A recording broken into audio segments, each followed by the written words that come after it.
జై శ్రీమన్నారాయణ శ్రీనివాస వెంకటేశ గోవింద గోవింద గోవింద. స్వామి, ప్రతి ఒక్కరూ బాగా ఆలోచించేయండి. మానవ జన్మలో మనం బతికిన బతుకు ఒకసారి రిపీట్ చేసుకుంటేనే మనం మానవులు. రిపీట్ చేసుకుంటేనే మన బతుకుకి ఒక అర్థం. రిపీట్ చేసుకుంటేనే అంత కష్టపడిన నేను ఈరోజు ఇట్లున్నాననే ఒక గుర్తింపు. తర్వాత ఈ రిపీట్ అనేది నీ జీవితంలో లేకపోతే బాగా గుర్తించుకోండి ప్రతి ఒక్కరు. ముందు జరిగిన విషయాలు మనము మర్చిపోయినాము అంటే మన పిల్లలకి కూడా, మన బంధువులకు కూడా బాగా ఆలోచించండి విషయం. ప్రతి ఒక్కరికి కూడా వానికేం తెలుసులే కష్టం అనే ఒక్క మాటతో ఈజీగా మన ఒక అర్థం పైన పడిన దుమ్ముని ఒక బట్టతో తుడిచినంత ఈజీగా చెప్పేస్తారు. దానికోసం నేనేమంటానంటే ప్రతి ఒక్కరికి మనం జరగకున్నప్పుడు మనం పడిన బాధలు, సపోజ్ సింపుల్గా చెప్పాలంటే, వాస్తవంగా చెప్పాలంటే కొన్ని వాస్తవాలు బయట పట్టాలా. దానికోసమే ఒక్కసారి నా జీవితంలో కూడా ఎట్లుందంటే పరిస్థితి, అందరూ తెలిసిన వాళ్ళు ఈ ఊర్లోనే ఉన్నారు, కానీ ఎవరింటికి పోయి చేయి చాపింది నేను లేదు. కానీ ఆకలితో చాలా రోజులు ఉన్నా. వాస్తవం. కానీ పక్కింటోళ్ళు, వెనకింటోళ్ళు, ముందరింటోళ్ళు వాళ్ళ అన్నం మిగిలింటే ఇంత అన్నం, ఒక పిడికడ అన్నం మిగిలింటే అవి ఇచ్చింటే అది తినిండే జీవితం మనం మర్చిపోకూడదు. ఎందుకంటే మానవ జన్మ కాబట్టి. అలాగే నేను ఏమంటానంటే ప్రతి విషయంలో ఆకలి ఎంత గొప్పది, ఆకలి విలువ ఎంత, మనిషిని వాళ్ళు ఆ రోజు మనిషికి గుర్తు పెట్టుకున్నారు. ఎందుకంటే వాళ్ళు ఈరోజు కొంతమంది ఉన్నారు, కొంతమంది లేరు. వాళ్ళు చేసిన సహాయం నేను ఆ రోజు మర్చిపోను, ఈ రోజు మర్చిపోను. అంత కష్టమైన పరిస్థితిలో చెప్పినాను, ఒక పూట తింటే ఒక పూట లేదు. అట్లా తప్పుడు కూడా నేను సొంత మూలతో పోయి చేయి చాపింది లేదు. నాకేమన్నా అంతో ఇంతో హెల్ప్ చేసినారంటే కొంతమంది స్నేహితులు కానీ, కొంతమంది ముఖపరిచయం ఉన్న వాళ్ళు కానీ చేసినారు ఈ పని. మర్చిపోకూడదు వాళ్ళని, ఎప్పుడు నేను మర్చిపోను దయచేసి. ఫ్రెండ్షిప్ అంటే ఎట్లుంటుంది, తెలిసిన వాళ్ళంటే ఎట్లుంటుంది అని ఆ రోజు అర్థమైంది. ఉండేకి ఇల్లు లేదు, చేసేకి పని లేదు, బతికేకి బతుకు లేదు, తినటానికి తిండి లేదు. మళ్ళా నా జీవితంలో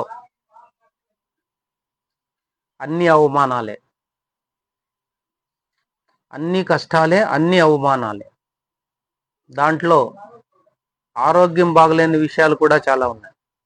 ఆ ఉండే సమస్యలు చాలక ఆరోగ్యం బాగలేని సమస్యలు కూడా. నేను బెంగళూరుకి పనికి పోయేటప్పుడు నాకు ట్రైన్ పాసు 300 చిల్లర ఉండే.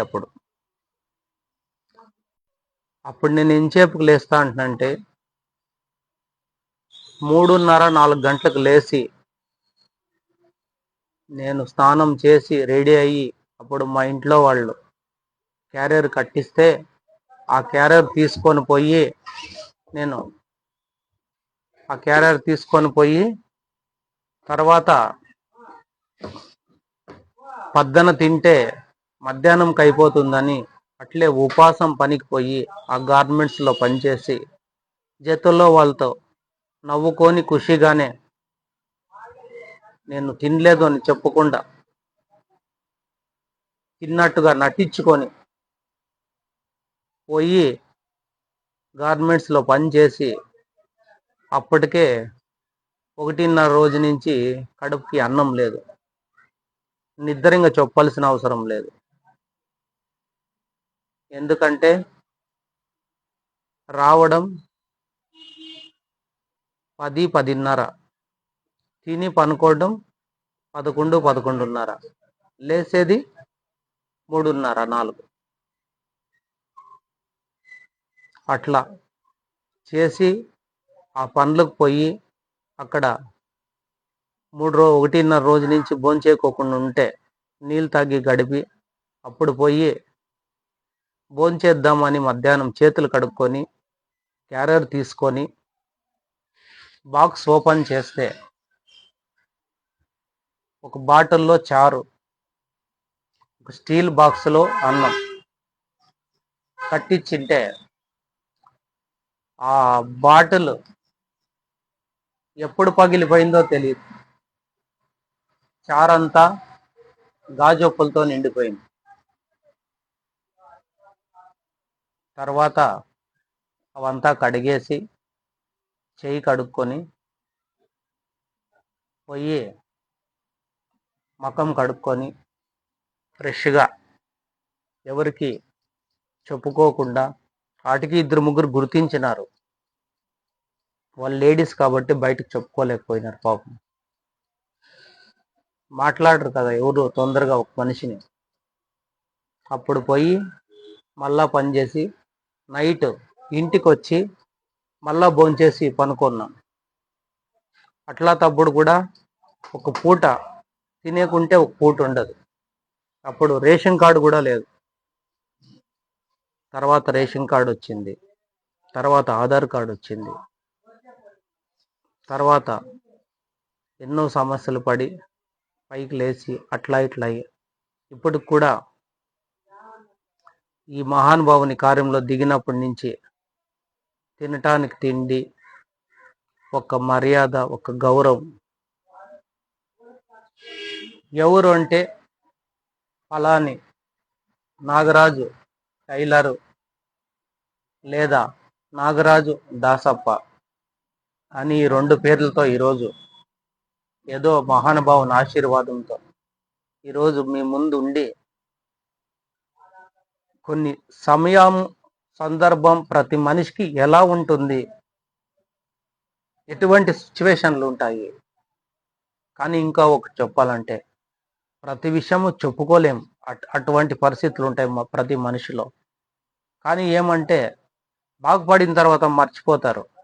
దయచేసి ఇది నేను చెప్పింది ఎందుకంటే వేరే వాళ్ళ శుద్ధి నేను ఎప్పుడూ చెప్పను. దయచేసి వాళ్ళ విషయం చెప్పినానంటే మా విషయం గురించి నీకెందుకు అనే ఒక మాట వస్తుంది కాబట్టి.